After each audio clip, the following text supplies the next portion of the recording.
বস বস, ঠিক করে বস। আচ্ছা, ফেসবুকে যাকে সবসময় দেখা যায় সে হচ্ছে গিয়ে হিমু, অর্থাৎ আমার কনিষ্ঠ পুত্র এবং শ্বেত শুভ্র একটি মার্জার সন্তান, যার মাথায় দুটি কালো কালো দাগ এবং লেজটি কালো। আর ইনি হচ্ছেন গিয়ে আমার সেজ পুত্র পদ্মলোচন। আজকের ভিডিওর এমনি কোনো উদ্দেশ্য নেই, জাস্ট জানানোর জন্যই যে ওকে আমরা কিভাবে পেয়েছিলাম।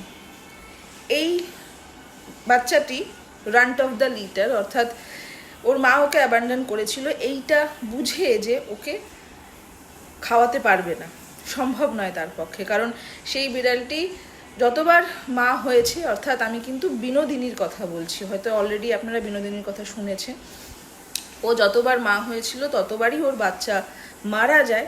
তাই ও যখন হয়, 4 জন হয়েছিল, 4টি ছিল লিটারে, তখন ওর মা ভেবেছিল ওকে আর বিড়াল করতে পারবে না। ভীষণ ভীষণ মানে ওকে যখন আমরা প্রায় পাই, ওর ওজন ছিল 160 গ্রাম।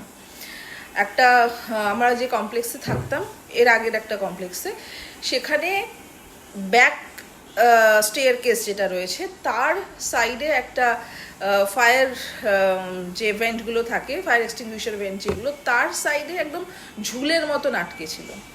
তো যাই হোক, অ্যাডাপ্ট করার কোনো প্ল্যান আমাদের ছিল না, কিন্তু একদিন গিয়ে দেখি যে ওর বাকি যে বাচ্চা মানে ভাই বোনগুলো রয়েছে সেগুলোকে একটা হুলো বেড়াল এসে মাথাটা কামড়ে ফুটো করে দিয়েছে।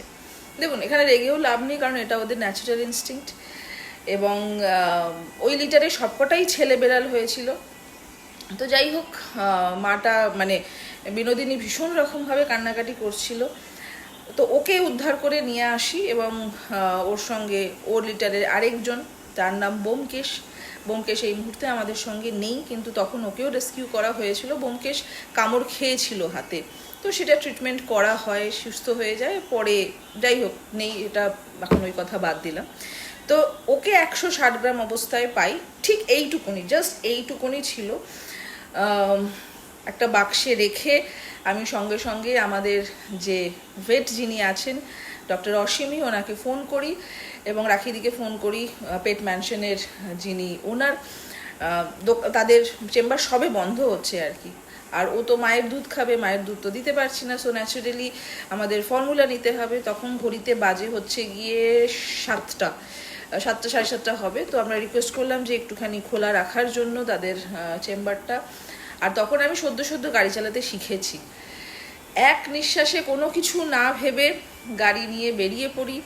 এবং মানে এতটাই তাড়াহুড়ো ছিল তখন, আর সিগন্যাল ইত্যাদি দেখা সত্যি সময় মানে বুঝে উঠতে পারিনি। তার জন্য 1-2টো সিগন্যাল ভেঙেও ফেলি, মানে হুসহুস করে গাড়ি চালিয়েছি। কিভাবে চালিয়েছি ঊর্ধ্বশ্বাসে কোনো আইডিয়া ছিল না। তার জন্য অবশ্য পরে পেনাল্টিও দিয়েছি, সেটা তো বটেই। তো যাই হোক, তারপরে মিল্ক ফর্মুলা নিয়ে ফেরত আসি এবং ফেরত আসার পরে দাঁড়াও কথা বলছি বাবা, তারপরে শুরু হয় ওকে খাওয়ানো দাওয়ানো ইত্যাদি। এবং ডাক্তার তখন বলেছিলেন যে ওকে এই মুহূর্তে কোনো নাম দেবেন না, ভীষণ ছোট, ফেড করে যেতে পারে, এটাকে কিটেন ফেডিং বলা হয়। তো সেই রাতটা একটা দুর্বিষহ রাত ছিল, মানে ঘাড়ের কাছে এইখানে স্ত্রীর ও ছিল সেই রাতটা। আমরা শুধু বলেছিলাম যে আজকের রাতটা টিকে গেলে পরে বাকিটা সামলে নেবো। তো যাই হোক, সেই রাতও টিকে যায় এবং তারপরে আমরা এতটা বড় হয়ে গেছি। আমাদের নাম হচ্ছে গিয়ে পদ্মলোচন। আমরা হলাম কি পদ্মলোচন দাস মুখার্জি।